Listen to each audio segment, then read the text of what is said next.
Welcome aboard the BK Escape Pod. That's right, it's the augmented and bionic podcast version of the live show you can hear Saturdays from 10 a.m. till 12 p.m. Eastern on 100.3 FM and AM 1450 WBHF Radio.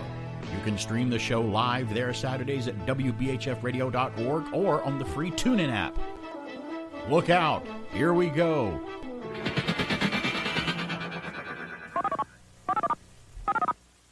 Stand by to receive our transmission.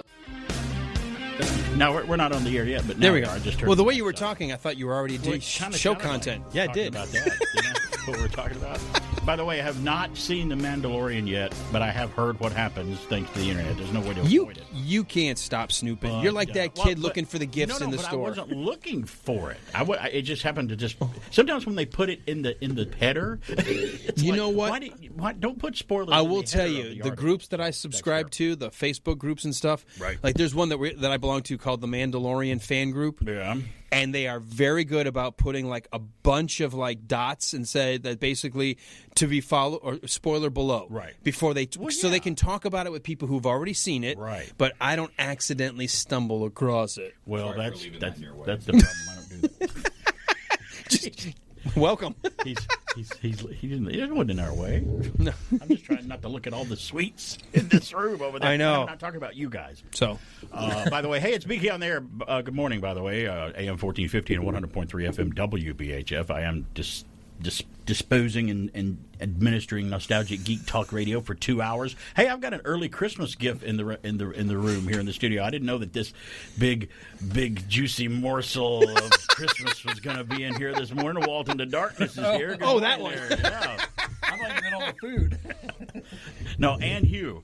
All of that and you are in here. We call him Walt into Darkness because Walt, he's the only friend I've got that actually has been in a Star Trek movie, Star Trek Into Darkness. Walt, and people that may not know, he was in Into Darkness, their horrible remake of The Wrath of Khan. He was in a Star Trek movie he didn't even like, but that's okay. Man. It was fun. Wait a minute, that's a remake of Khan?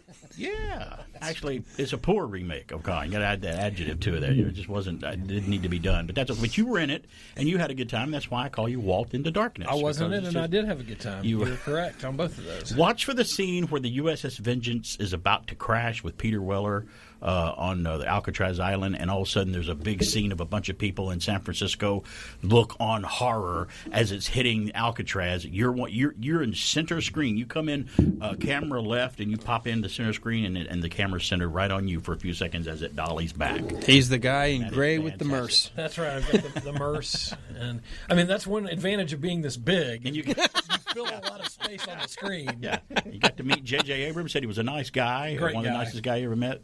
And he talks to the crew, talks to the extras. That's I was great. going to say there wasn't anybody on that set that nice, and including Benedict Cumberbatch. And I hear he's nice anyway. Zachary Quinto. And Benedict Cumberbatch, by the way, does a fantastic impression of Alan Rickman. Have you ever heard him do it? Oh, I have, yeah. He was on the Graham Norton show once, and I'm sorry, he was not Graham Norton. He was on Jimmy Fallon. And Jimmy Fallon thought he did a good impression of Alan Rickman, and it was all right. But once Benedict did his, he's like, okay, you win. He sounds just like him. We might play that later sometimes. But we actually had somebody else is in the studio. Does he want to be on the air here with us today and hang out and play? Oh, really? Alan can introduce him if you want to. Yeah, Alan. you can. We got Kevin Carroll joining us, who was the longtime morning show co-host, news guy, and producer of Bartow's Morning News. Went on to the Rome Radio Group, became the voice of the minor league Atlanta Braves, sports director, and going to be doing a little bit of a fill-in for me because I've got some conflicts during the holidays, and so awesome. He's back here learning some of the software. Welcome back, buddy. Just like to say, I did not know you were live when I apologized for leaving my notebook next to the board. Well, Sorry about that. What you don't understand is that's perfect on my show because part of my show is mess ups. I mean, I screw up on the show. Most of the content. You know the blooper reels? That's what this show is. I am not the news. I'm not journalism. I don't do that morning news thing. I just do this goofy, nostalgic geekiness show, and messing up is part of my forte here. This is a good show. I've heard it many times. Yeah, people actually. He's the one guy that said that it's good. Well, that's who I was looking he's for. our demo outside of Bartow. Good. All right. Thanks for the kind words. My only contribution would be the Mandalorian conversation you were having earlier, and I would only say this. It was incredibly hard for me to find Mandalorian toys for people. Yes. We were talking about that last week about some of the Mandalorian toys. Yeah. I'm thankful I don't have to buy anything like that yet. Now, if someone were to have gotten me a Grogu, I'll be okay with that. I still prefer the term Baby Yoda. Baby Yoda. Yeah, once you got a name, you're like, the magic's I don't know if gone. I can call him that anymore. What did somebody accidentally in one of our forums call him Gogurt? Gogurt. Yeah. And so everybody keeps calling him Gogurt now in our forum. By the way, now I have not seen it. I've heard what happens. I've heard what happens, but I have not seen the episode yet. I'm going to watch it today, but I've heard kind of. One of the best pictures someone shared in our Wilder Ride Listeners Lounge is the elf on the shelf leg sticking out of Baby Yoda's mouth. That's great. I shared that one. Yeah, that was great. Yeah, Yoda I loved that. And one of the gremlins sitting on the Maury Povich show with Grogu up on the screen, like Yoda's he is your about baby. to find You out. are Yes, the father. he is. See if I got enough time to do this before we go on. You guys do a podcast called The Wilder Ride, and you had me on there, and you're doing the Listeners Lounge and interviewing people. And you guys have had Tim Andrews on here recently as your latest guest, and I was going to play a snippet of my favorite part of that interview with you guys did with him was fantastic. I'm going to play it, a snippet of it now, and let everybody hear. I wonder what this. I know talking exactly about. what this is. Let us bring to our listeners' lounge none other but the one, the only, Tim Andrews. Hey, guys. Hello. Hey, Tim. Hey, thanks for having me. How are you? Wow, how's it feel to be on the flip side of this? Instead of us, looking at a movie like you've joined us a couple of seasons, but this time we're actually getting a chance to interview you. I actually love it. I don't get to do this very much, so I'm pleased. Usually I'm like, okay, arranging the interview or whatever. Not arranging it. I mean, Jeff does all that work. Jeff's the producer, I would say, in that aspect.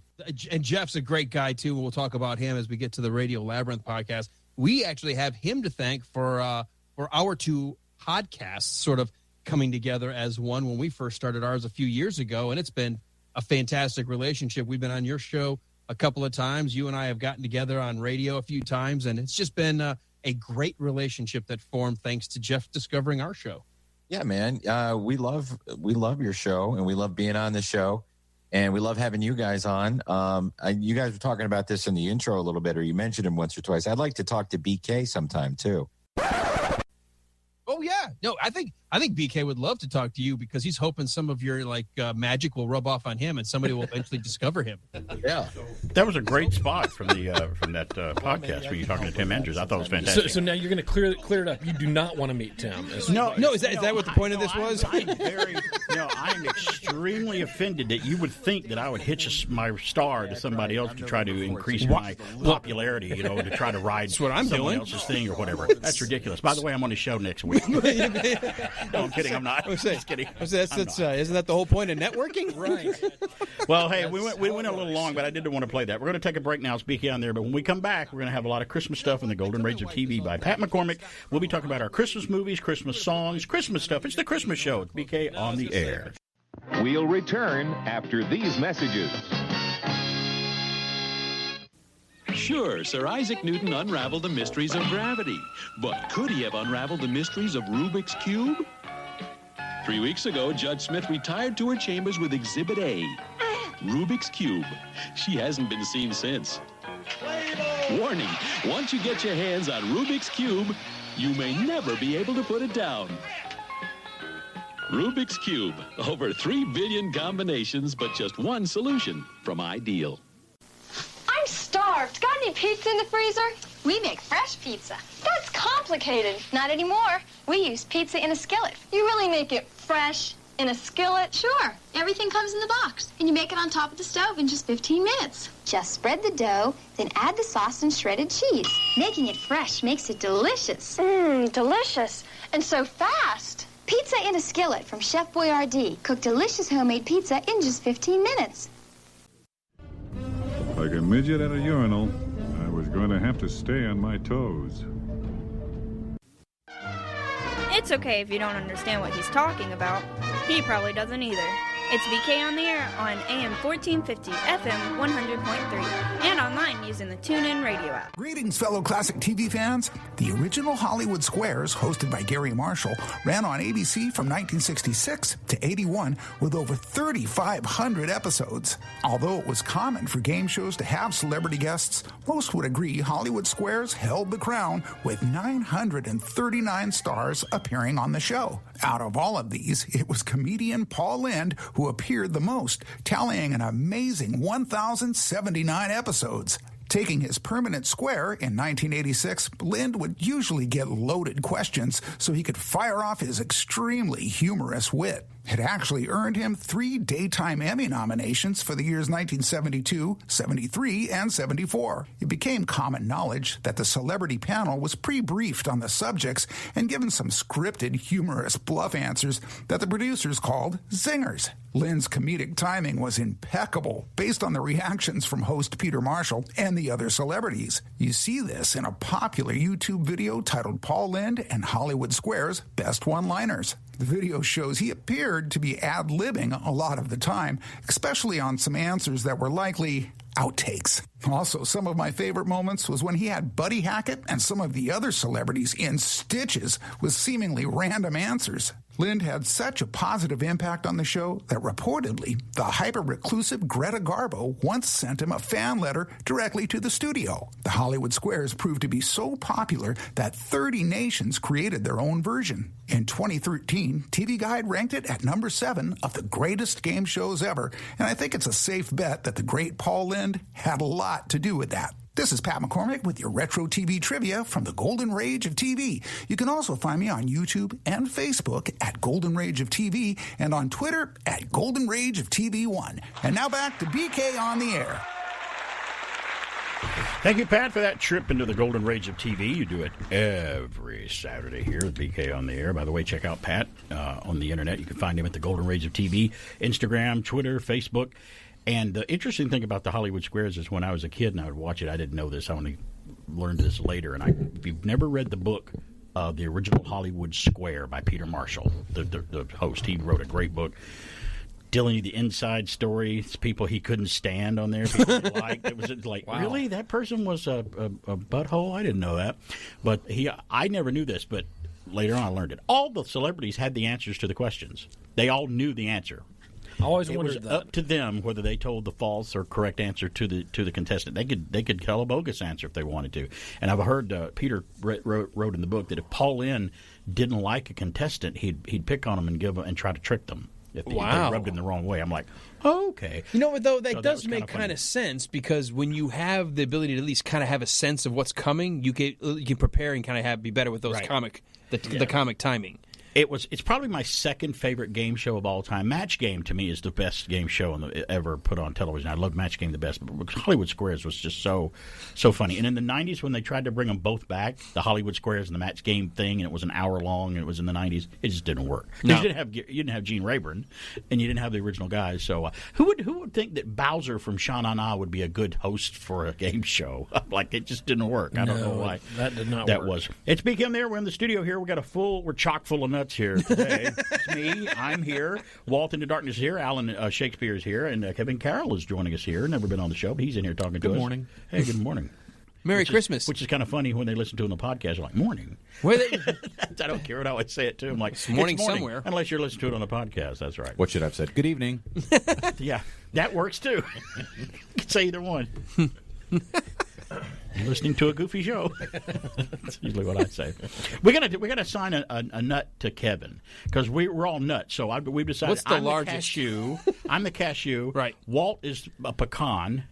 Alan's a pistachio because Alan's hard on the outside, but he's a little green and on the inside when you open him up. But he's delicious after you get him open and everything. So delicious. That's how you open. And they now sell you without shells. They do. I can't. It's naked Alan. Yeah, but we got to think of as we go along. We got to think of a nut that Kevin could be. Yeah. By the way, if they make butter out of any nut, it's great. I tried, cashew butter, peanut butter, almond butter. I mean, it's all just so good. Do they make macadamia nut butter?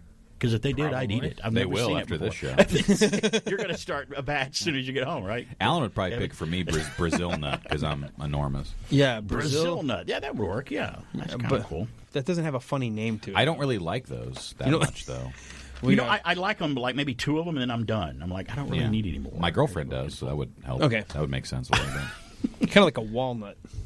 Yeah, I run into stuff. You like the size of a wall. He'd have to talk with a Brazilian accent, though. Yeah, if he had this. Hey, I'm a Brazilian nut. That's a tough one to get in a nutcracker at Christmas time. It's too. It's too big. Yeah, it's too big for the nutcracker's mouth to crack. Almonds and pecans are perfect. And I better stop, or this will turn into a podcast. Can't say any more about that on there. That's all I got to say about that. God, guess depends on the size of your nutcracker. That's right. That's exactly right. There's nothing wrong with that. Right. That's a totally true statement. No. There's nothing wrong with that. That is very true. Speaking of that, fireplace.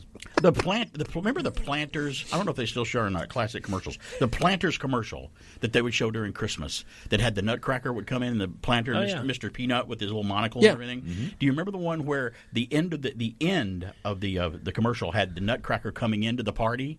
And he, of course, Mr. Peanut wants to stay away from him, Yes. And at the end, there's one part where Mr. Peanut turns his head away from him, and the Nutcracker comes up behind him and goes, and it's like horrifying. It's almost like Jason from Friday the 13th or something. You remember that spot? Yes, I do. And then later on, Mr. Peanut has a bandage on the top of his head. It's like he did. He got hold of himself. It got dark really fast. Isn't there a lot of classic It's the walking nut.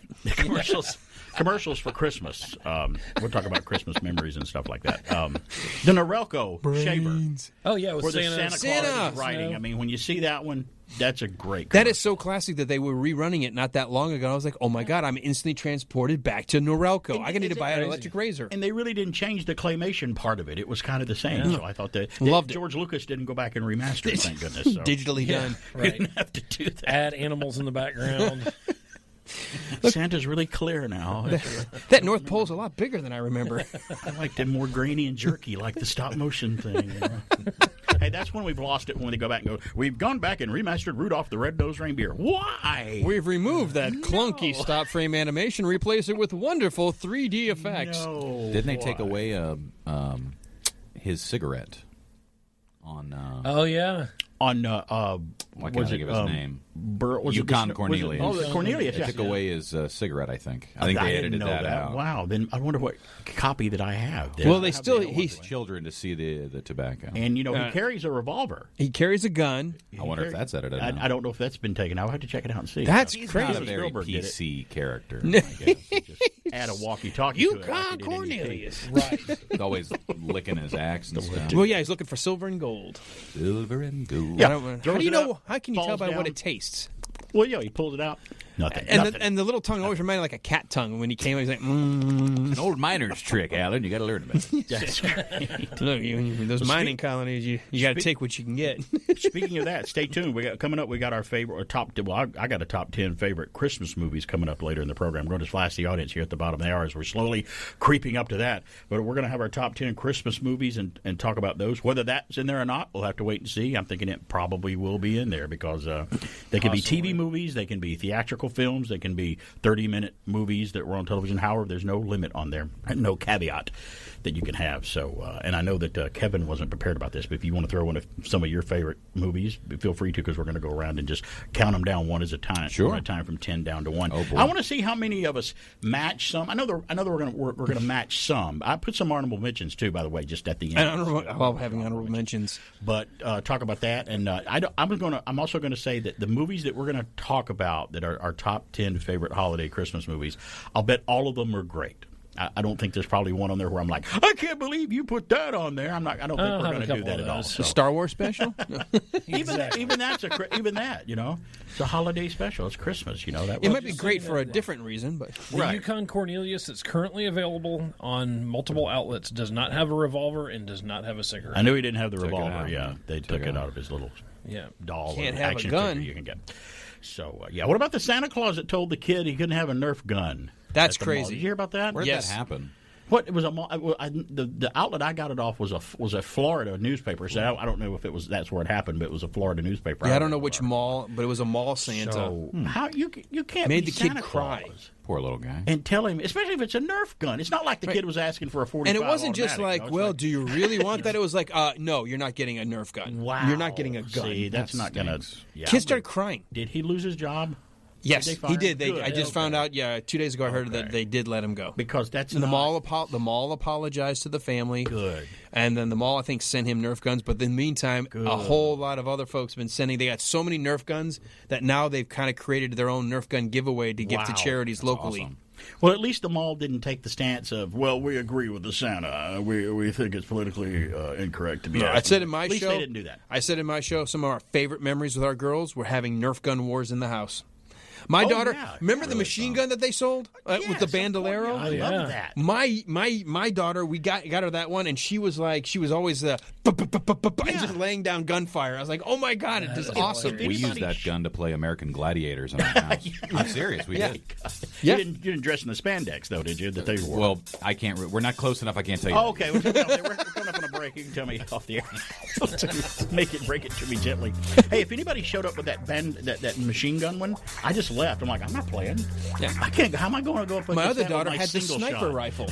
It and truly, it was a long barrel with an extra long. Yeah, she's in the back of the room. Pink. Oh, it's like, where is she? It's like when you finally got the water gun that was battery powered and it would squirt like in a repetitive way. I mean, there's no way to go up against that. We're going to flash the audience when we come back with the news, the weird, the strange, and the bizarre. There may be some stories there that have something to do with Christmas and Christmas stuff. Stay tuned. We're crazy today. It's Christmas show. It's BK on the air.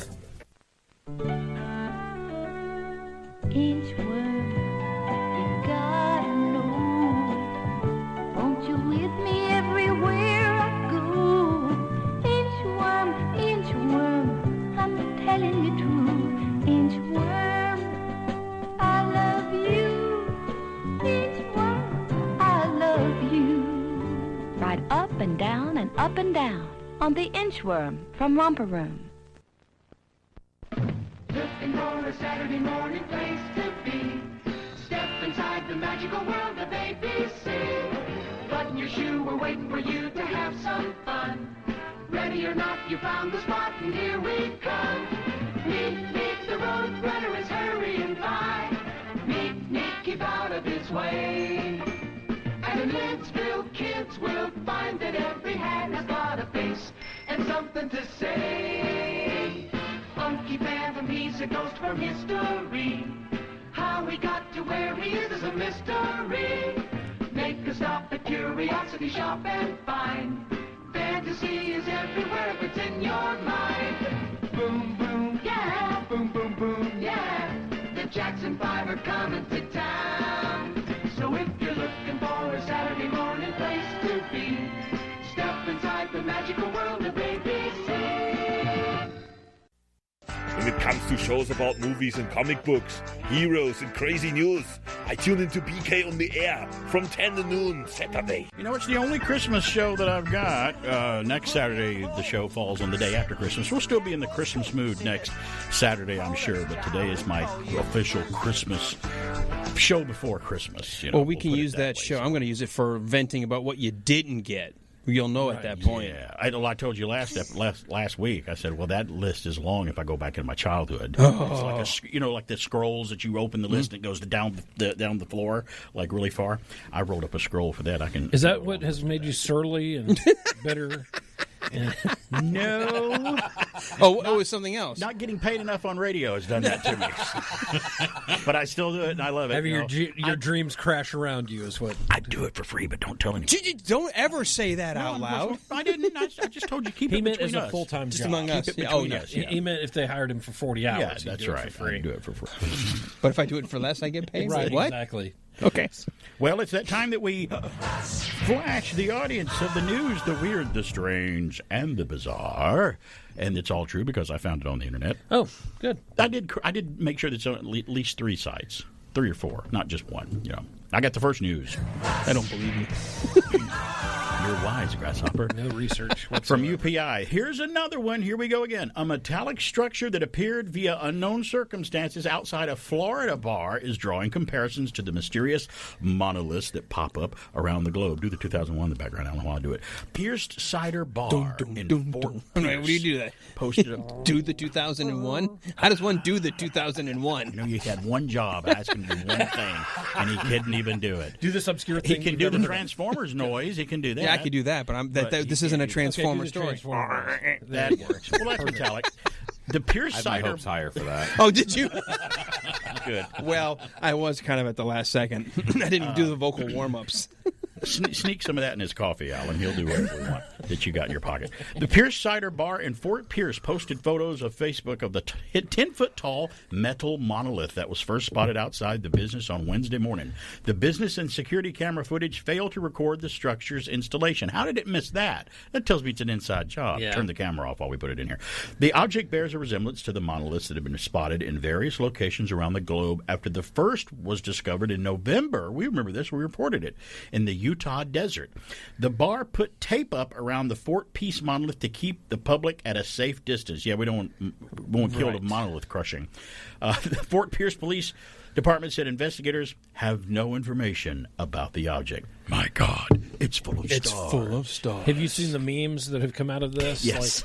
I don't think I've seen all of them, though. So. On one of the monoliths, it said, we've been trying to contact you about your car insurance, your car warranty. Yeah. Well, with me, it would be those Columbia tapes that I never paid for. Back when you get the free ones, the one for a penny, and you never paid for the rest of them. Yeah, when you're in high school, yeah, that's right. I've got the next news.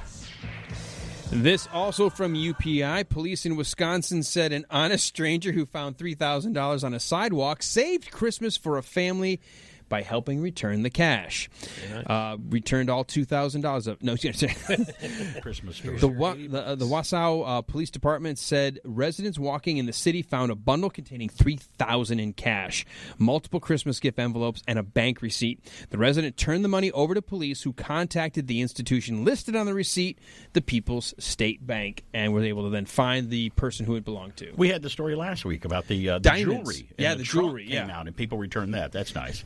Hey, all our jewelry just happened to pop out of the trunk. Like, what? Well, if you happen across any money laying around, that is mine. Yeah. I dropped it. Yeah, folks, I lost about $3,000 in cash. I always keep that on I'm you. not saying how much it was. Can you If you come across any money. Can you give us any identifying marks that's on the money? It's got maybe? a president on the front. Okay, well, I've got it. It's greenish. We'll give it to you. It's got a green tone to it. It's kind of money-shaped. It's kind of money-shaped. That's it. You're exactly right. I got the next news. Well, it looks just like it. Dead presidents, you say? My $47 bill. $47 bill. Oh, that's speaking of that. When we went on our last vacation down in Puerto Rico, and we were getting U.S. currency back. They had so many $2 bills down there left over. I'm like, I haven't seen a $2 bill in years. They have all kinds of them down there. It's crazy. This is from UPI. The Wisconsin State Patrol is warning festive drivers about excessively decorating their cars after a trooper pulled over a vehicle decked out in Christmas lights. The State Patrol posted a photo on Facebook. You can find it if you search for it. That showed the car in the Oshkosh area covered with colorful lights, and it was adorned with them. The driver, Tyler Kamholz, 18, said he was inspired by similarly decorated cars that he saw online. He said the trooper let him go with a warning. Wow, you're a mean one, Mr. Grinch, trooper. The teenager said he is now receiving requests for his festive vehicle to pay visits to neighborhoods and nursing homes. He said the lights will remain wrapped around the vehicle until after the holidays, but won't be illuminated on public roads. Wow, what a Grinchy state trooper. That's terrible. I didn't know it was against the law. See cars going down the road like that all the time. Or is it only there? Maybe it's just there. It's an ordinance there in Wisconsin. I think that's dumb, but I will tell you, in Michigan. You should be like those homeowners. We could just say, well, you know what? Tell you what, I'll have them down by the end of the month. Yeah. Oh, yeah. Here's your 30-day warning. And the recently 50-year-old Alan has the next news. I do. If you can still see enough to read it. You don't have your glasses on today, but I made it in a big font. It's in font 22 size, so that's fine. No, it is not. You're right. It's 18. They got you that chain so you'd never lose your glasses. Oh, my God. Right. Oh, my. Xbox celebrated an update to the popular game Destiny 2 for the Xbox Series X by projecting the game on the side of a Colorado mountain and breaking a Guinness World Record. Oh. And it's huge. Wait till you hear the size. Yeah, Guinness said Xbox projected a 19,090 square foot screen on the side of Copper Mountain in Frisco for snowboarder Grant Giller to play Destiny 2 Beyond Light and newly released expansion for the 2017 game. Imagine, we're talking about playing on a big big screen TV. Man. Can you imagine a 19,000 square foot screen playing a video game? That's unreal. You're playing it on the side of a mountain. Think about it. Think about here locally. Let's go project it on the side of Stone Mountain. That would be like the biggest screen that we can play that a would be game cool. on. Wouldn't Yeah, that be great? awesome. The problem is you got to stand so far back from it to be able to see everything. Yeah, and then it gets to where it's small. It's like, Right. we're far away from the mountain now. I can't see what I'm doing. See, I'm only thinking about the classic games. I'm like, how cool would it be to project a giant asteroids up there and play that, or Pac-Man, yeah. put it up there? Just the classic breakout. Looks like you're breaking the mountain. Yeah, the huge stuff. Well, we're going to wind up here with one from the Miami Herald. This one's kind of long, but I had to put it in here because it's Is that great. dumb? Sorry. I got a news. You just looked over at me and started laughing like, my poor friend. I was like, what is this an a good idiot. time for my dad had asteroids, but That was from vacation. Hurt like heck. I don't, but my dad does. Sorry. See, Kevin, we can say that on this show, but not the Bartow's Morning News, unfortunately. So that's why I'm here. I have the last news from the MiamiHerald.com. Listen to this. A 25-year-old man is accused of stealing at least $700 worth of equipment from a South Carolina church. Wearing a Batman costume he found on the premises. Who has a Batman costume in the church? He stole the pastor's Batman costume and then church. used it. That's a cool pastor. Yeah. But not before security cameras captured his face. Put it on Bruce Wayne put it on a little too late. Dalton Alexander Lurick was arrested on charges of second-degree burglary and grand larceny. Arrest records show that a citizen who saw his face in the surveillance footage sent the Spartanburg County Sheriff's Office a tip regarding his identity. Hey, I know that guy, which led to his arrest. According to the arrest report, he broke into an administrative building belonging to the Anderson Mill Baptist Church through an unlocked window. Pastor Samuel Anderson told investigators he was the last one to leave the church around 5:30 p.m. that day, which at what point nothing was missing. But he thought a window that had been left unlocked, allowing someone to push it up and enter the building, according to the report. Anderson gave authorities a copy of her surveillance footage from the night in question. Isn't that funny and terrible and crazy? Yeah, Number one, he's stupid. When you're sitting around jail and people are like, what are you in for? I think robbing a church in a Batman costume might get you beat down. I'd have to change my story. I'd be like, murder, what are you in for? I killed somebody over $1. We heard somebody had a Batman costume on. Wow, over $1. You're mean. Guys, stole my Funyuns. We'll be back Oh, for my more. Funyuns. Christmas is a time for closeness, and closeness is what Norelco razors are all about. The shiny new silver rotary razors in cord and rechargeable models with 36 blades, 9 closeness settings, and no gotchas. And the Ladybugs, the ladies' razors that really work. And the Ladybug Salon, a ladybug razor plus 11 grooming attachments. Norelco, even our name says Merry Christmas. Give it up! Podcast Magazine presents the Hot 50 Countdown. Hi, it's Rob Actis, host of the podcast magazine Hot 50 Countdown. Join me as I count them down from 50 to number 1, the top 50 podcasts in the land as determined by you, the podcast fans. From true crime, society and culture, self-help, health and fitness, science, and every podcast category in between. The Hot 50 Countdown is here. Oh, a microphony. And a phony at the mic. Get Whoa! over there.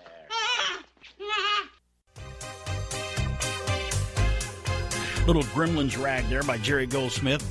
Will Gremlins make one of our top Christmas movie lists? I consider it a Christmas movie. It's actually, it comes along with Die Hard and some of those other movies. You're like, those aren't Christmas movies. I'm like, yes, they are. Yeah, they are most certainly Christmas movies.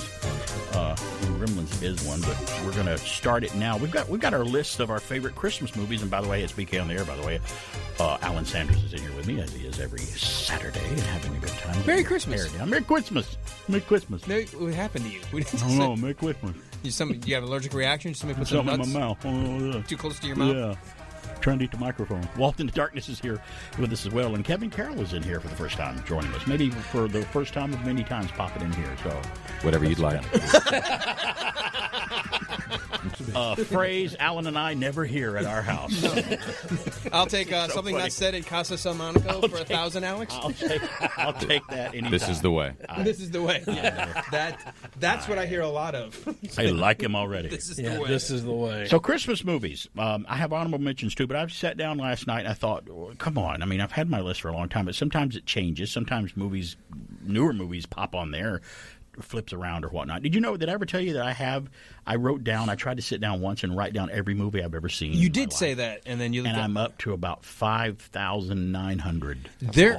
I can't remember. What's the name of the service now? It's an online one where you can do your own movie rankings and ratings. Yeah, I've got that. You sign up for it, Awesome. but basically then you can keep track of it, and then you can share it with friends. It's a social media that's kind cool. of thing. I like that, and I'm God, what's that called? I'm taking into account that somebody else wants to know what my favorite movies are. I guess somebody would want to know. I'm hoping they do. So Letterboard. Yeah, Letterboard. Cool. I'll have to check that out. All right, let's start with number 10. I put work our way backwards. Yeah, we'll work our way backwards because I like doing the drum roll to number one. Because if you start with number one, where's the suspense? You know, right? Everybody won your number one movie. So let's start with number based 10. on our opinions, not necessarily ranking what we think are the greatest Christmas movies of all time. I know. I think these are the greatest of all time because my opinion is that. Because I went from my perspective of like, what movies do I watch pretty much every year because they're my favorites. It is our favorite. Now I know there are movies that are probably better, right? But I don't think I could make one of all time because I'm not that film critic-y type of guy. I don't know that I could say that. So these are our favorite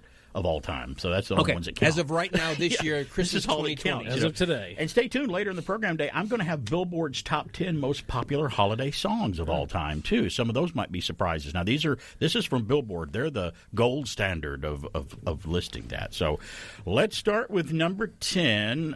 Kevin, you playing with us, right? Are you going to play with us on this? Or you got a few? Yeah, I made a list at your request. It took me a week to do mine. I'm agonizing over these movies. I did mine in the break. Well, see, I can't. I would probably shift these around about a little more time, but I just threw it together. And, Kevin's our first-time guest on my show. Let's start with Kevin. Kevin, you're number 10. Number 10 Christmas is movie of all time. Number 10 is a classic. It's not the greatest of its era by any means, but it is a classic. It also always makes me think of watching with my grandparents, Bing Crosby, Danny Kaye, White Christmas. White Christmas. Which people mistakenly believe the song comes from that film, which it did not, but I will get into that later in my list. That's right. Your movie on your that you say that movie comes from, that song comes from, is one of my honorable mentions coming up. Your Kevin Carroll educational nugget coming soon. See, the fact that he knows that means Kevin belongs on the show. That's right. That's great. I'm in. I want to do that after each, and Kevin did it. Thank goodness he knows the format. Nobody even told him. Elaborate on your movie a little bit too. We got a little bit. Unlike the award show that we go to, where we can't make an acceptance speech, we just take it and run off. We can talk. We can elaborate. A little here. My number 10 is going to be Miracle on 34th Street. I like the remake. I always did because of the girl that was in it. I thought maybe because my kids were about the same age, they fell for that same the girl that played. So you're Matilda. saying it's the remake? The remake, but I do like the classic. I like the story period, but I think the remake is one of those movies that always just says, "Aw." Miracle on 34th Street. We're so close on that one on the list. I want to see if we match the numbers here. That's kind of cool. That's interesting. So yours is Miracle on 34th Street. Yep. How, as a kid, I wanted that to happen to me so bad. Because, see, I saw the original, and one of my favorite movies, 1947 is when the original one came out.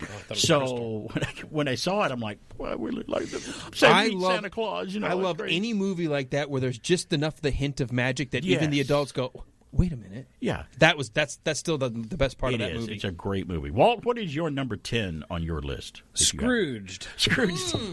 Which is a left it off. Great Bill version. Murray, Great version of A Christmas Carol. It really is a great. And it doesn't really retelling. get the play that you would think it would. No. It is my. It's definitely in my top 10. I just updated my honorable mention list. Directed by one of my favorite directors, Richard Donner. Directed Superman.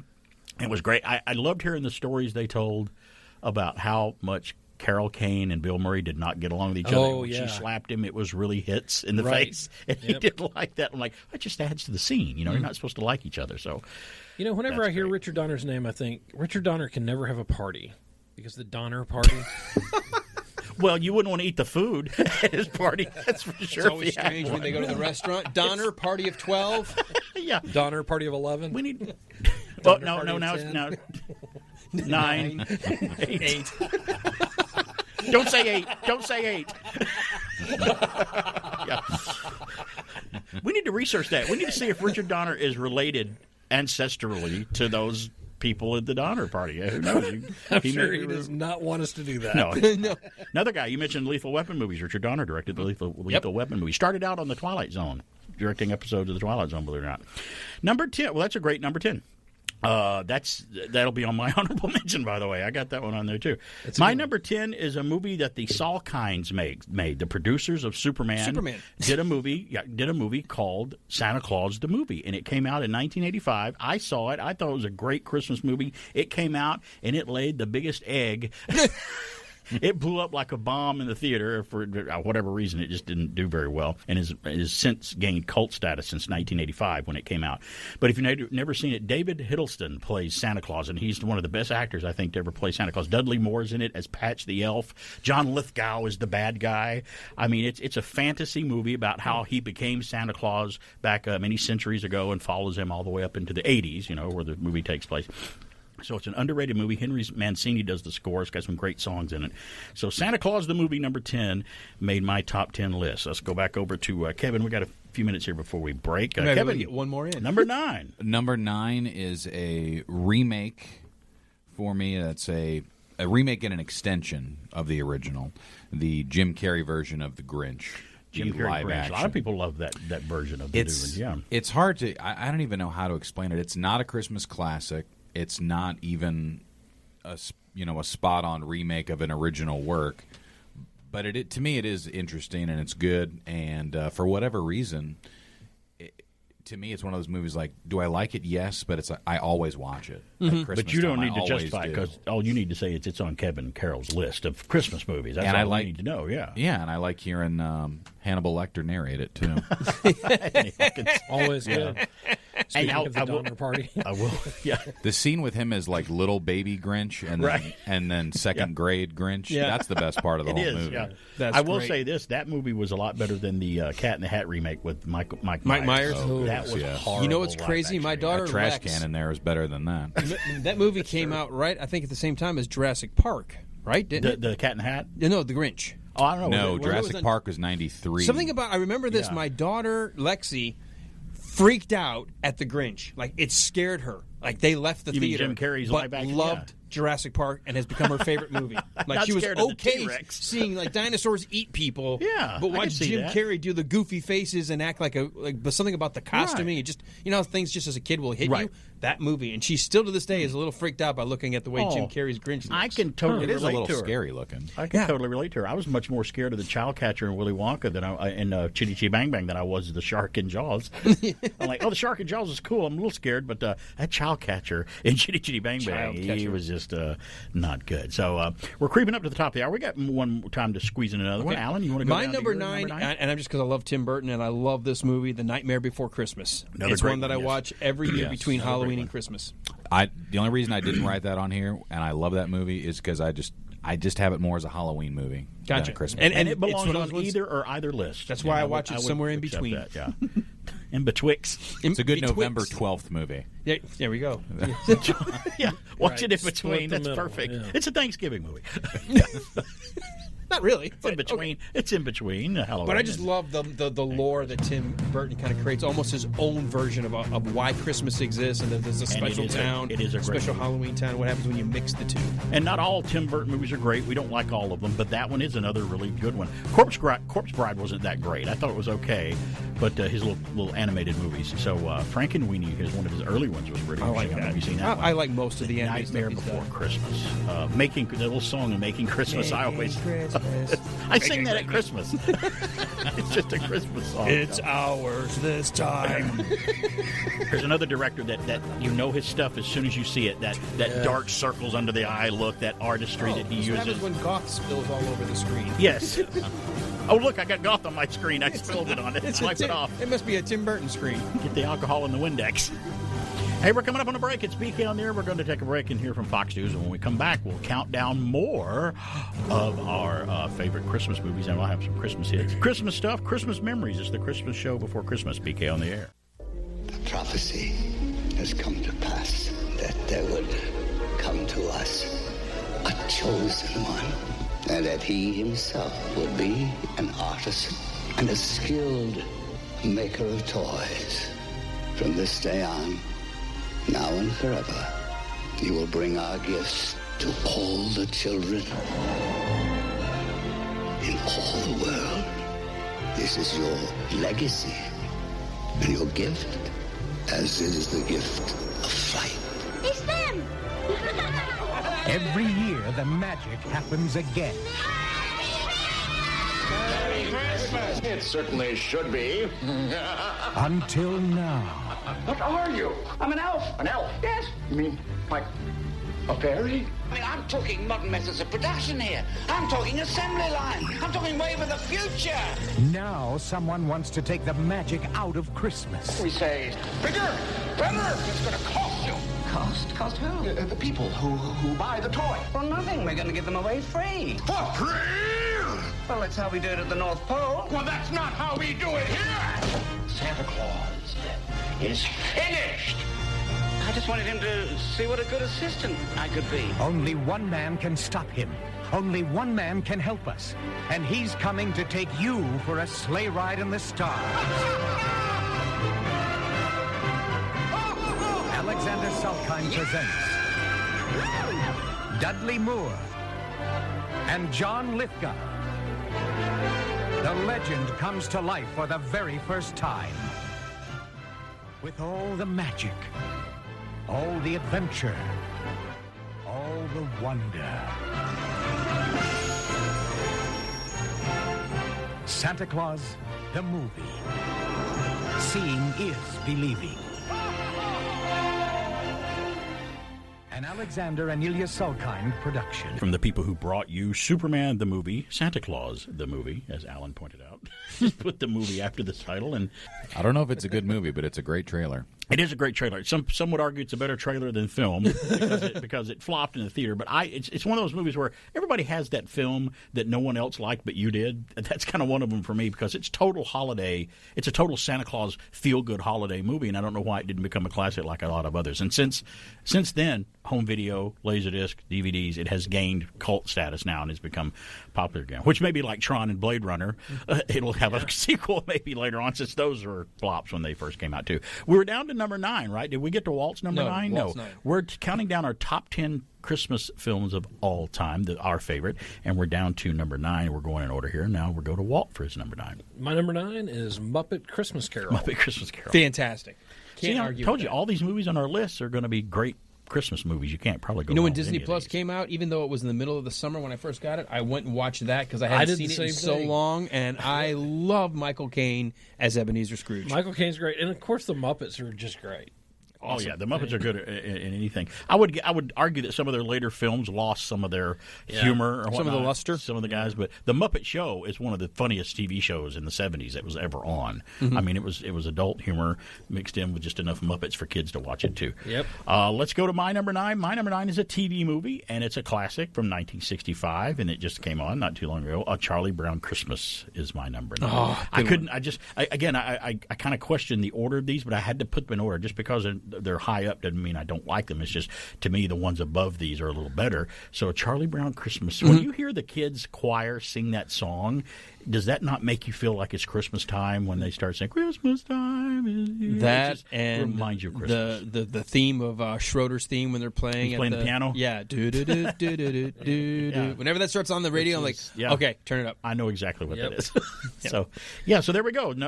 Walt's number 9. Let's go back over and start with Kevin. Let's go down to number 8. 8th favorite Christmas movie. 8 is another that I watch every year, no matter what. So does Walt. And that is Christmas Vacation. Christmas Vacation. Yeah, that's somebody did a special higher on my podcast on that, didn't they?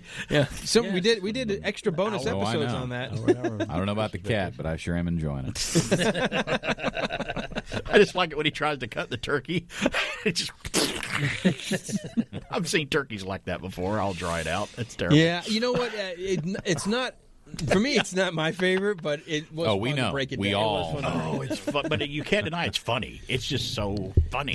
My favorite still is his rant, and then to find out behind the scenes that he didn't have it memorized, and that's why everybody's standing there with the cards. Yes. So he could look at them and family read. is holding cue cards while he's doing that speech. And she said if you watch his eyes, and I've done that a couple times, he goes right through and he's reading the cue cards. Yeah, that's awesome. As I hit the mic. I can't play the clip on the air, but when he's saying goodbye to everyone at work, yeah, okay, my yeah, gosh. how many times I've wanted to do that? Yeah, okay, yeah, you too, yeah, you too. Can't say it, but you know the scene I'm talking Surprised to see me, Clark. Eddie, I wouldn't be more surprised if I woke up this morning with my face onto the carpet.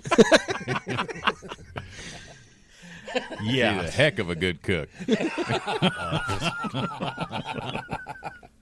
And mine's never been full, so I've never had to pump it into the sewer out on the street corner.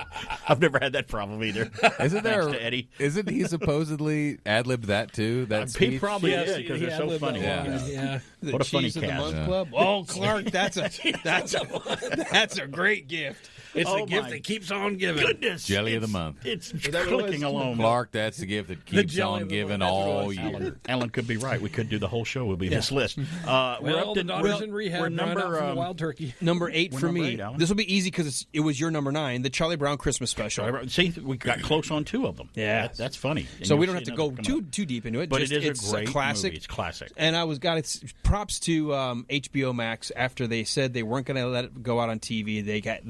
They responded to the public. Go, okay, we'll release that on PBS. I'll give half props to them and half props to the public for calling them out on it. And Right. going, hey, how dare you do that? Right. I'm like, okay, we won't. Walt, your number 8 Christmas movie of all time. Definitely going back to my childhood, Rudolph the Red-Nosed Rudolph the Red-Nosed Reindeer. Another classic, just like Charlie Brown. That's one where I didn't miss that. If I were to miss that as a kid, I would be depressed. Yeah. Because back then, we couldn't watch it anytime we want, and it Right. only came on once a year. And we had a story a few weeks ago how Before the VCR. the Rudolph claymation prop and the Santa Claus sold at auction from the original short, the original film. And they said Rudolph's nose it was very bright and red. They could make it glow still because it had something in it that works. God, thousands and thousands of dollars, $50,000, $60,000, $70,000 I think they sold for. That's awesome. To some collector, obviously. All right, we're up number 8 for you. 8 for me. Again, close to yours, but mine is the 1947 version, number 8 of Miracle on 34th Street, because I saw it as a kid. It just stayed with me, burned into my head like a soldering iron. You know, it's just one of those movies where I can't forget it. That's the one. Another guy who was probably one of my favorite portrayals of Santa Claus in that movie. I think both versions, like I said, they're both good. If you've never seen the story, I've never seen the remake. I need to see The remake is really, really well done. It was a 90s kind of movie. It's got a 90s feel, but it's really good. As we count down the movies, we're going to take a break now, but as we count down the movies, I know there's going to be one on your list that you were surprised last weekend that I've never seen before. Yes. I've never seen this, and you fell out of the chair onto the floor while I was on the air. I had to pick you back up. In fact, I'm still down. I'm down there. I need a You ladder. haven't seen that? And Mrs. BK has seen it. She likes it. So she's like, I didn't know you haven't seen that. If I'd known that, I Have you would have not married seen it you. yet? No, still I haven't had time to watch it. But we're Mrs. gonna watch BK, it. if It's you're on listening, it's on our Christmas list. We're going to watch make it happen. Hey, I got a few days. It's Make only the it so. 19th. I'll watch it. I promise. It's on the list. She's going to let me watch this. BK on there. We'll be back. It's Christmas, a time for celebration, a time of goodwill to all men. All, that is, except one. Those of us with means should make some slight provision for the poor and destitute. Ebenezer Scrooge, a man whose contempt for others, Mr. Cratchit, is matched only by his greed and lust for wealth. Christmas comes but once a year, sir. Poor excuse for picking a man's pocket every 25th of December. But Scrooge is about to be taught a lesson he'll never forget. You will be haunted by 3 spirits. I think I'd rather not. Charles Dickens' immortal tale is brought to life as you've never seen it before. I am the ghost of Christmas past. You will see yourself. Ebenezer Scrooge! You are more worthless and less fit to live than millions like this poor man's child. I fear you more than any spectre I've seen. I will not not be the man I must have been but for this visitation. Why show me this if I am past all hope? Charles Dickens' A Christmas Carol, with an all-star cast including Frank Finlay, David Warner, Susanna York, Edward Woodward, Nigel Davenport, Joanne Whalley, and George C. Scott as Ebenezer Scrooge. A Christmas Carol. Merry Christmas to everybody, and a Happy New Year to the world!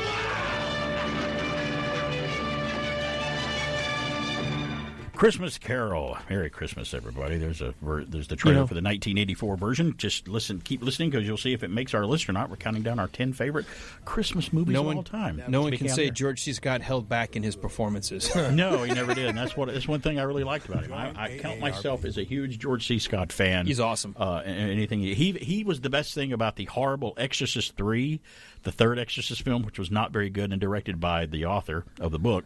But he was probably one of the best parts about the whole film was it was a little miscast in it, that you still watched him because he's George C. Scott. So we're up to number 7 of our favorite Christmas movies. We're counting down our 10 favorite Christmas films of all time. Let's go back over to Kevin Carroll, our guest in the studio today. What is your 7th favorite Christmas movie of all time? Christmas is about nostalgia in a lot of ways, especially for me. That's a word on this show that we're familiar with, yes. And this one, again, makes me think of my grandparents, my parents, and is another that I watch every Christmas no matter what, even though a large portion of the film is sad. It's a Wonderful Life. It's a Wonderful Life. It is. It's like the first part is all right, then it gets worse, then it gets really sad, then it gets really wonderful at the last 4 minutes. Like, can this guy catch a break? Yeah, that's right. It is. But what a great movie to have on your list. I agree with that one. That's a staple for me. Flashback cinema, or one of those groups that bring out old movies. It's re-released in theater. Look for your awesome listing. It's back in the theater right now. Along with that would be cool to see on the big screen. I've never seen that. Yeah, on the big sure. screen. I would like to as well. Yeah. I'd like to go to any movie in a theater again. By the way, we've been just going keep to going. see the old ones. Yeah, just go. The the one by my house is closed. Still closed. It is a Wonderful Life. Also, I think is a little bit cathartic. We all have had someone in our lives, like a Mr. Potter, that we've wanted to be like, you know what, Potter? No. Yeah. You know what? Yeah. No, not today, Potter. Not today. All right? Not going to happen. That could slowly turn into a remake you could make today, but take care of Mr. Potter like in a Die Hard fashion or something like that. It would be great. Today's not your day, Potter. Mr. Potter didn't show up. I'm sending the gremlins to his Yippee-ki-yay, house. Potter. But it's a great movie. I always thought it was a long Twilight Zone episode. It really did. It reminded me of something from the Twilight Zone. Because all the story flashbacks about what's stuff, going yeah. on. This angel's making him see what happened. So Right. Very good movie. Number 7, Alan, on your list. Got to go to another animated on this one. The classic How the Grinch Stole Christmas.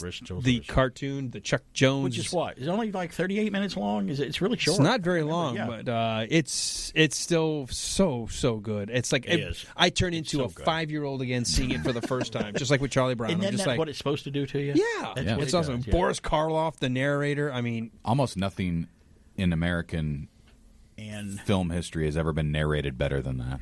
It's a perfect narration. it is beautiful. I can't remember the guy's name. I know I can look it up, but I don't And have I'll time. never forget this. We were at a trivia night, and there's the guy that's like the smartest guy in the room. He knows everything, and it's like, okay. The question was, the narrator of this animated Grinch special was known for his horror, and he's like, oh, it's Vincent Price. I'm like, it is not. It is Boris Karloff. No, it's not. I'm like, yes, Boris Karloff. Pretty sure I was at that trivia. Were you? I was like, remember that don't you argument. dare argue with me on And this I think I one." know what you're talking about. And I still think it was Vincent Price, dadgummit. Oh, he's a good guy. He knows. But this is one of those times where he was dead certain, and he was wrong. Well, there was a voice actor, a man named Thurl Ravencroft. Thurl Ravencroft. Did he start one of the Harry Potter houses? No, he was the voice of Tony the Tiger. He's the guy that went, they're great. He's the guy that sings the Grinch song in the movie. Which is a great song. Whenever it comes on, I turn that up. You're Sometimes a mean one.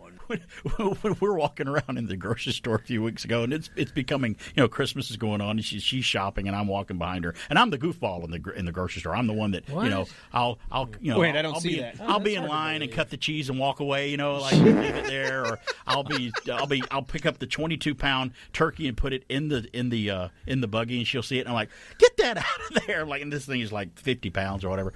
When they were playing the Grinch song not too long ago throughout the grocery store, at the end, I just always yell the line. I go, "In arsenic sauce," and I just yell it at the top of my lungs, and it just reverberated throughout the store. And she's like, "I'm like, it's Christmas. It's the Grinch song." 770-386-1450 is our number. I said my shoulder still hurts when she hit me with that leg of lamb. Speaking on there, somebody's on the air now. Hello, who's this? Hey, this is BR, BK. Hey, how you doing, buddy? Another initial guy. How you doing? Correct.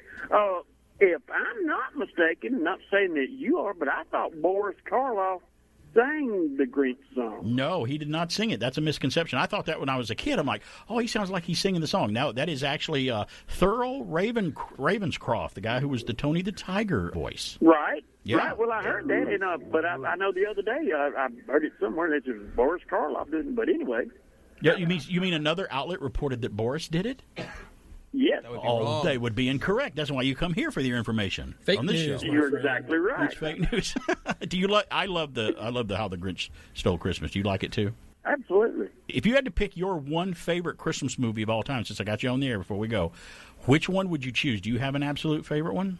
I do, and it's kind of a little off base, but it's The Family Guy.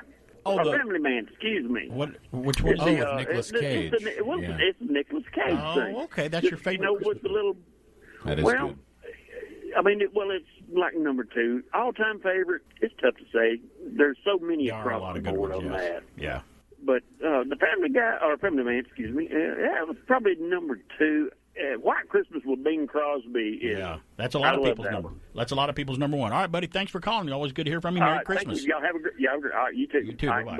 So I always ask who everyone's favorite one is, but if you put White Christmas as number one, that's not wrong. I think that's totally acceptable as number one. Rosemary Clooney is a knockout in that movie. Whew. And the other lady is too, because they were both in the other one that was one of your honorable mentions that coming up. I won't spoil it now, but you know the one I'm talking about. Yes. And Danny Kaye was the only one that was replaced with someone else in the old one. We know who that is. Somebody pretty good. Yeah, good dancer. Both of them really good. We're up to number what? 7. Number 7 for 6. Walt. Oh, my bad. Walt, number 7 for you? Similar to Alan, How the Grinch Stole Columbus Day. What? It's a little-known Christmas movie. Really? I've never heard of that one. It was in the How the Grinch Stole Christmas, How the Grinch Stole Columbus Day, How the Grinch Stole Arbor Day. Oh, okay. It was a tri-pack. Tri-pack, that's right. I like that second one. Yeah, no, I had number 7, How the Grinch Stole Christmas That's great. as well. We're close on a lot of these things. My number 7 is from 1984. I just played the rag theme from it earlier. Gremlins is number 7. When I saw Gremlins in the theater, I was blown away by it. It was a great movie. Remember the rules, what not to do with the Mogwai. But the whole movie is set within just like a 24-hour period of what's going on this town. All these gremlins are attacking and actually causing deaths and people to die, which is unheard of. I can't believe that. But the whole movie has a Christmas feel. It has snow. It's got Christmas lights. Heck, there's even gremlins. That qualifies. There's even a gremlin stuck in the Christmas tree that attacks the mom at home and how about with a knife. When the gremlin falls in the pool, the colors in the pool are red and green. They're red and green because it's Christmas. Yes. So just like Die Hard, just like Lethal Weapon, some of the others, yes, Virginia, Gremlins is a Christmas movie. I will always say that it is, and I'm a Gremlins fan. And I'm very glad to hear that they're in pre-production of a Gremlins 3 with the original director and the guys coming back and going to use some of animatronics, not a lot of CGI, which is great too. So we always like it when they chose to do that. So Gremlins for me is number 7. We're going up to number 6, counting them down on our top 10 Christmas films here with BK on the air. Kevin Carroll is in the studio here. Number 6. Number 6, one that I know Alan and I both really like is Love Actually. Yeah, and, we might say that. Big fan of. Think about how many. I mean, there are smaller roles for a lot of the actors because there's so many different storylines in the movie. But a lot of big stars. Pretty much at that time, just about every British person of even remote fame was in that. It was fantastic. It's the greatest. It movie. holds up too. I think it's still really good. That's another one. Watch it. I'm kind of a Christmas junkie, but watch it every year for sure. Love Actually, awesome. My Gremlins and Love Actually, by the way, two that are not streaming on anything right now, and it's very irritating. Correct. You have to pay to get You both, have to rent. which is annoying. Or pull out your old DVD copy of Gotta go Gremlins find I it. do, which Yeah. is, Dang it. Every movie should be streaming on something at all times. It's and at least irritating. Christmas movies during Christmas, Yes. you'd think. Yes. Come on. Yeah. Well, that's the one that I was talking about earlier. I've never seen Love Actually. And It's awesome. He had a fit last And you know, week. Hollywood I tried said to I do didn't it with see other holidays. They tried to do Didn't like work. New Year's Day, or something, Valentine's Day. Those were horrible. There's only terrible. Love Actually, perfect. Speaking of, we're going up to the bottom of the hour here. We're going to take a break, and when we come back, we're Hopefully going we to can finish. count down the rest of our stuff. Yeah, we got to put it into high gear here because I got a couple of stories I want to get to and some Christmas memories. Christmas movies more when we come back. Tony. Mama. You look hungry. Come start your good breakfast with Kellogg's Sugar Frosted Flakes cereal. The secret frosting makes it extra crunchy, extra delicious. I know. Flakes of corn with just the right amount of frosting for kids and adults. How did I teach you to say it? It's great. You may be Mr. Breakfast to the rest of the world, but you know what you are to me. Your widow, Tony. I'm so proud of him. Sit up straight. Hey, this Christmas party is getting a little too quiet. I think it's time we liven it up with my favorite Christmas gift, Mr. Microphone. Hey, what's that? Well, you set the dial on your FM radio and testing. I'm on the radio! These kids are having a fabulous time with Mr. Microphone, the cordless microphone that actually puts your voice on the radio. There are no attaching wires, so you're free to move around. Broadcast over any FM car radio. Hey, good looking. We'll be back to pick you up later. You can broadcast in mono or with two or more radios in stereo. Professional entertainers use Mr. Microphone for rehearsing, and you can too. It's practical and great fun for the whole family. And for only $12.88, they really make great Christmas gifts. The perfect Christmas gift at Walgreens, Woolworth, Woolco, Osco, Venture, Weebolts, Montgomery Ward. Although it's been said many times, many ways, Merry Christmas, Merry Christmas, Merry Christmas to you. Fred G. Sanford. G stands for Have a Good Christmas. Or whatever else he said it would stand for. Still one of my favorite shows of all time. The Christmas song. I know one of my favorite Christmas songs. Nat King Cole is the all-time favorite that you remember. But we're counting down our top, and Merry Christmas, everybody, top 10 movies of all time for Christmas, our favorite films. And what are we up to here? Are we We're on up to 6? number We're on 6. 6. It's and either...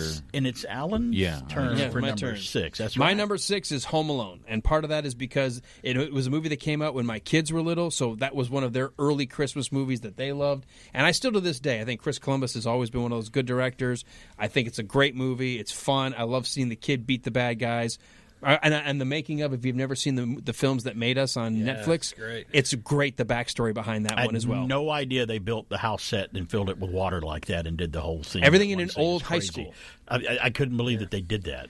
I can't believe that the production company that was going to fund it said, okay, that's it, pull the plug, you're done. But the other studio was like, as soon as they pull the plug, we'll go ahead and fund it. And Isn't so that great? just as people were like, oh, crap, and the guy was coming behind him going, okay, you know when we said pull the plug, we're in a different studio now, keep working. Oh, wouldn't that be great? What a If great you were story. That person, you're like, I still have a job. Yeah. Thank Anyway, goodness. Home Alone. Number 6. Walt, number 6 for you, Christmas movie. Trading Places. Trading Places. Nice. That's a great one, yeah. That's great. Trading Places I is love fantastic. I mean, that's a John Landis, he's hit or miss and the for me. cast is just the old genius. Don Amici, Yeah. and then the guys are great. And when he turned around and put them as homeless guys in Coming to America, the same guys so great. from Trading Places, they're on the sidewalk. And derelict, I think that awesome. was fantastic. Yep. Tie-in. Number 6 for me. I can't say the whole phrase, but yippee-ki-yay.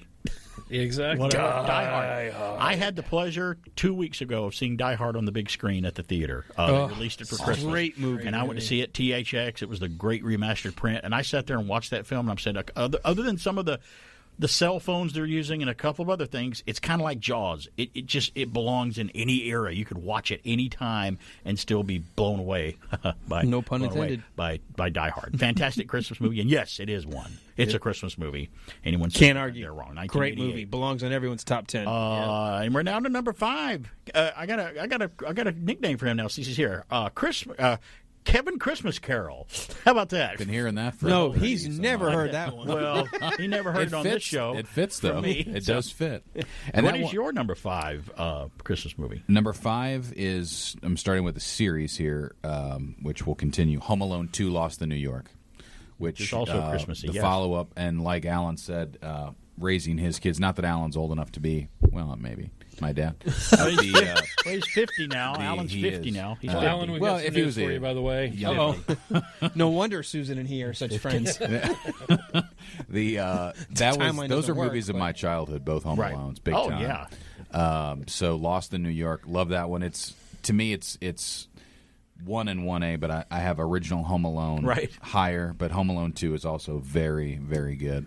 And it's a little bit like watching Seinfeld now, which is still my favorite TV show, but like none of the, oh my gosh, we're in a terrible situation would work now. No. There's no cell phone, there's no internet, like none of their problems, they wouldn't have problems now. Oh yeah. So the movies would never work, but in those moments, in that snapshot in time, it's perfect. Yeah. James Bond could get out of his situations back in the old movies had he only had a cell phone with him all the time. Yeah. I mean, and a lot of other movies in the time.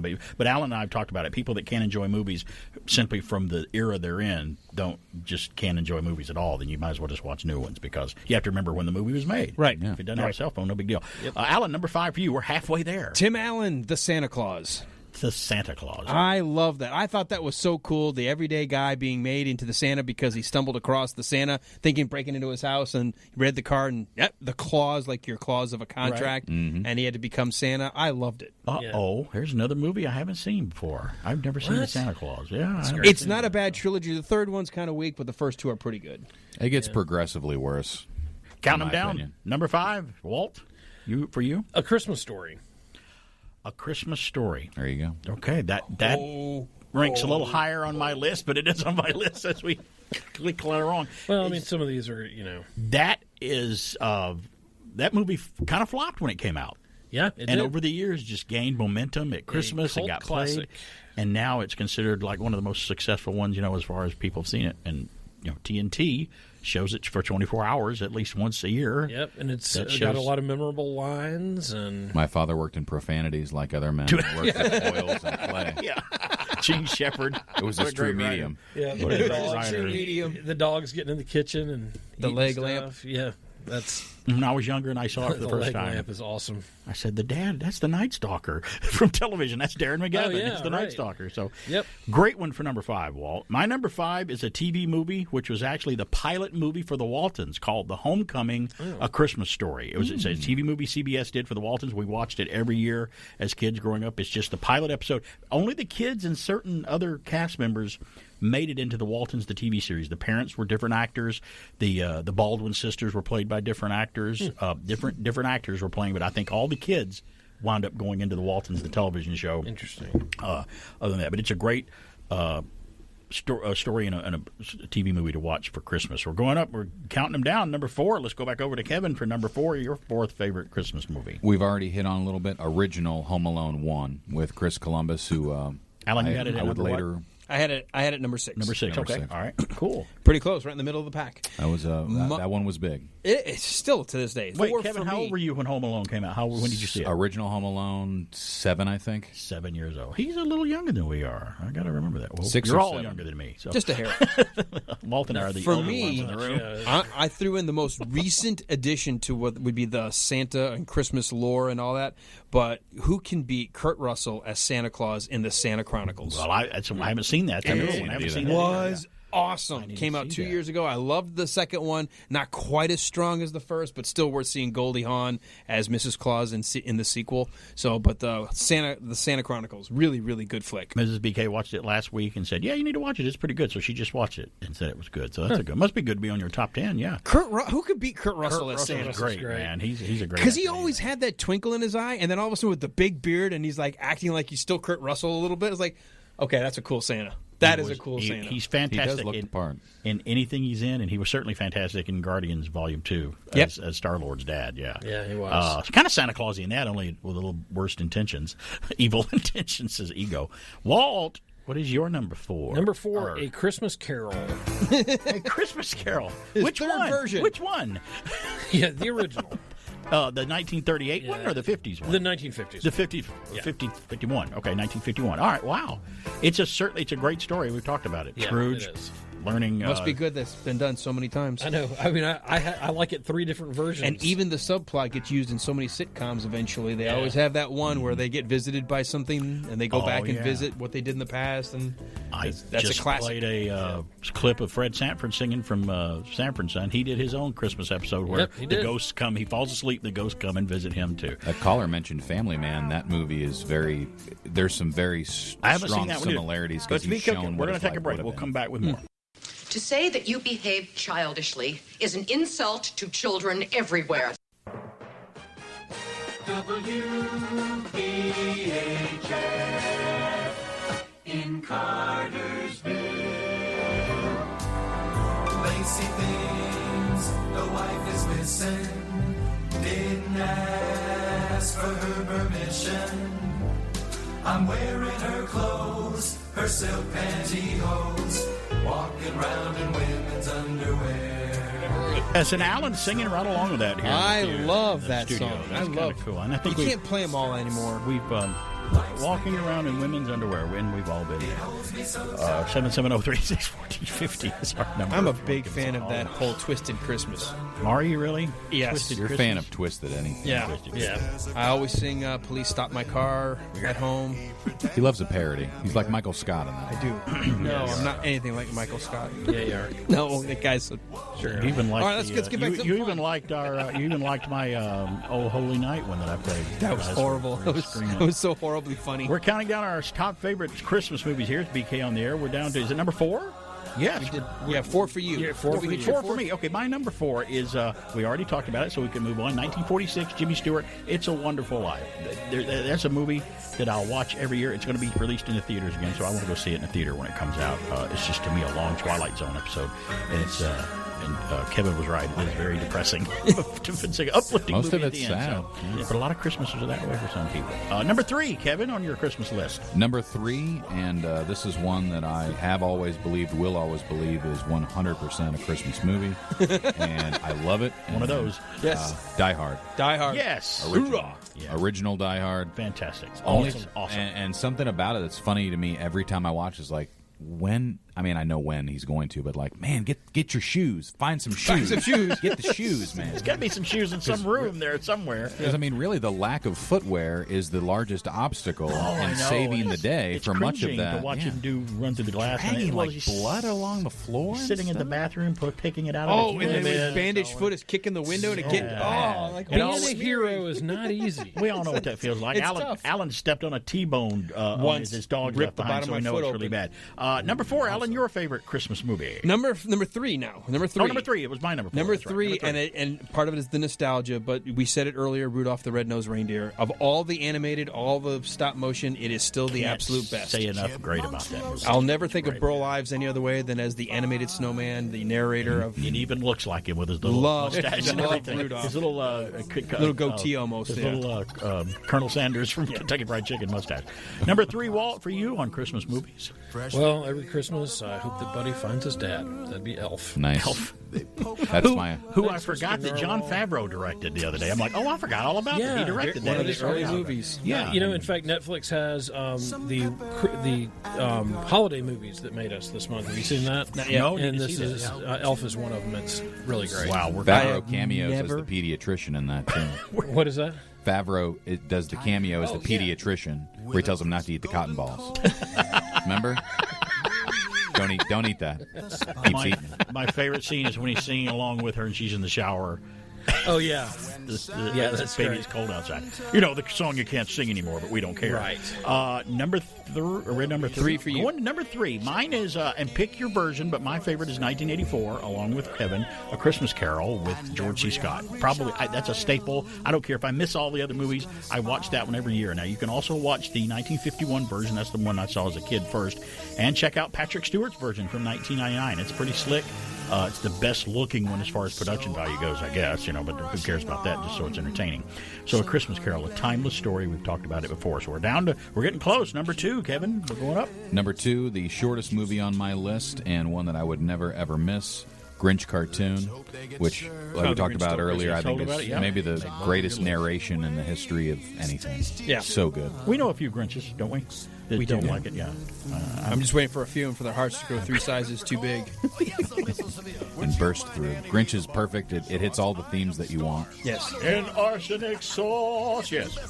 All right, my number Stacey's 2 cringing right now. is some people's number 1s. It could be my number 1, but I have a wife, and so it'll be depending my how the 2. wind blows at Christmas. Right. You know. Die Hard. Yeah, Die Hard every Christmas. It's watched. But the thing is, I also watch it when it's not Christmas. Yeah, it's an anytime movie, but I wish you'd been with us a couple weeks ago when we went to see it in the theater. We had a good time. Because I felt like I was in 1988 all over again, had my popcorn and everything, and we were enjoying the heck out of it as usual.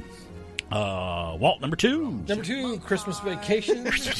With one of Alan and I's good friends, Beverly D'Angelo, who did a great interview on our show. We said, "Hey, how's it going?" And then 2 hours later, Alan and I got to ask something else.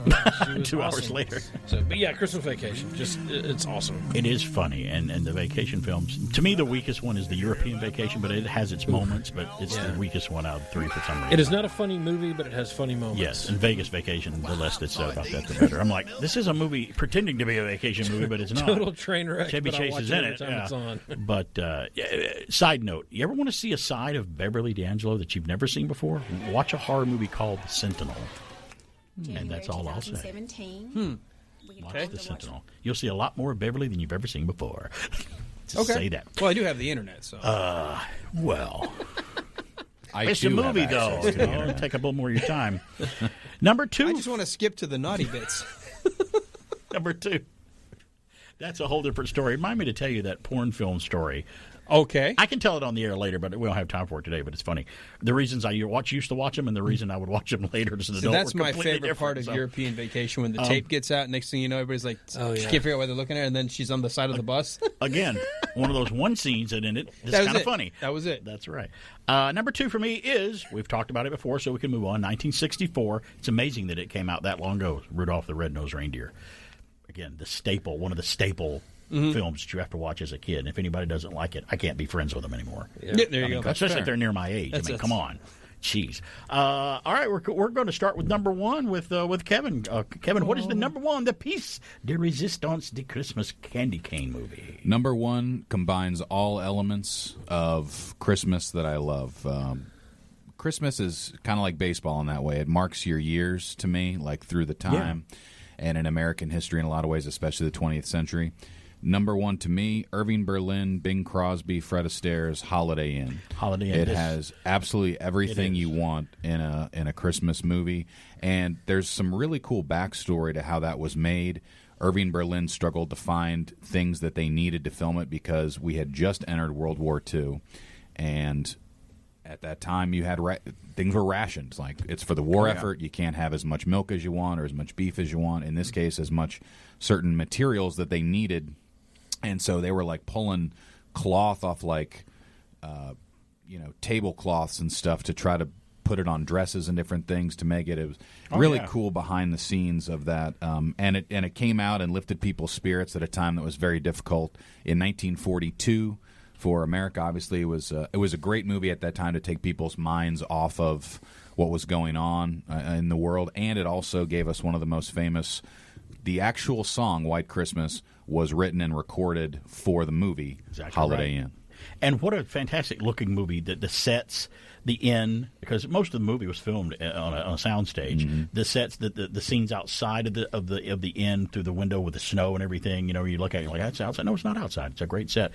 And to me, White Christmas is kind of just a remake of It that. is, yeah. It really is almost the same story with Danny Kaye in Fred Astaire's space of the movie. So You're like, boy, this song we made is really famous. Why don't we just make a movie called just name it that. So it's not called Holiday Inn. It's called White Christmas. So fantastic movie. That's in one of my honorable mentions. I love it. Alan, number one. Speaking of love, my number one is Love Actually. It is the single greatest Christmas movie simply because it has so many elements of family and story and the holiday, and it's all tied together. And at the end, if you don't think that you're on a feel-good high, there's something wrong with you. I got to watch it because it's on Bethell's list. Now I got to watch this movie. I got to too. Walt, drum roll, number one for you. Well, speaking of love, I love Die Hard.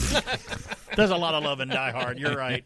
And I remember when I was out in L.A. and we're driving to the hotel, and the guy goes, "You may recognize that building." I was like, It's Nakatomi. It's the Fox Plaza, yeah. And it's like, angels rose up in the background. And I was like, Beethoven's Ninth played in the Shut background. Shut it down now. Shut it down now. Lose the grid or you lose your job. And those two idiot FBI agents, I was like, those are not FBI agents. Robert Davey. Johnson & Johnson. Johnson & Johnson. No, Agent Johnson? No, the other one. Agent Johnson. No, the other one. Just great movie. Just fun. It is. When we were out in Hollywood in 2017, I was going to go look at it, and we pulled up and parked, and I saw the Fox Plaza. And I'm like, oh my goodness, there's the Fox Plaza. It's smaller than it is. The movie makes it seem enormous. You know what it looks like? It looks like one of the King and Queen buildings up here on 285 at 400. Right. It looks about that big, which it looks 1 billion feet high in the movie, the way they photograph it. And it's the movie that put Alan Rickman really on the map. Alan Rickman is so good in that movie. He had done other things, but that really, everything else was like, we need Alan Rickman in everything from that point forward. It didn't put Bruce Willis on the map, but it put him on the map as a theatrical actor in the film. It did initially, but afterwards he was a star from that point forward. He was. Great, Die Hard. And well, what and a the guy score who by played Michael the cop, Reginald Val Johnson? Yes. Mr. Winslow. Mr. Winslow. But he was great because it was a good mix of humor, but very realism. We're going to run out of time here. Let me get to number one. My number one film, we talked about it earlier, 1981. It flopped when it came out. It's A Christmas Story. That's my favorite. That just to me is my favorite Christmas film of all time, and that just says it all. The scenes you were talking about earlier, everything that happens in it is so quotable. I was so happy and lucky to be able to do it on stage as a live play many years ago over here at the Pump House Players. It was when I played Santa Claus, which means I Kid Wet and Michael Happen. I had to hand him and get rid of him. I got to ho him off the slide with my foot and everything. It was great. It was so fun. Well, guys, it's been fun. Merry Christmas to everybody. We're up to the end of the show here. And I loved it. I loved Christmas growing up. 1978, getting my Deaky Enterprise, my Stretch Armstrong, and my X-wing fighter from Star Wars. Making popcorn strings for the tree. We did that every year growing up as a kid. We made something called clove apples. You buy apples and take cloves and just stick them all in the apple, and it makes a great smelling air freshener for your living room for years. And we hung them in baskets as kids. It's another Christmas memory. I'll have more next Saturday. It'll be the day after Christmas, but Alan will be here with me. Yeah, we'll do it. Maybe we'll have some more surprises for you, but we'll still talk about Christmas and Christmas stories. Kevin, thanks for being with us, too. Thanks for having me. Always nice to have you out there. Merry Christmas, everybody, and we'll see you next Saturday. Speaking on the air.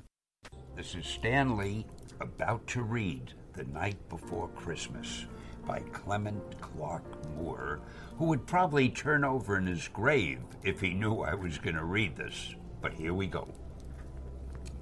'Twas the night before Christmas, when all through the house not a creature was stirring, not even a mouse. The stockings were hung by the chimney with care, in hopes that St. Nicholas soon would be there. The children were nestled all snug in their beds, while visions of sugar plums danced in their heads. And Mama, in her kerchief, and I in my cap, had just settled down for a long winter's nap, when out on the lawn there arose such a clatter.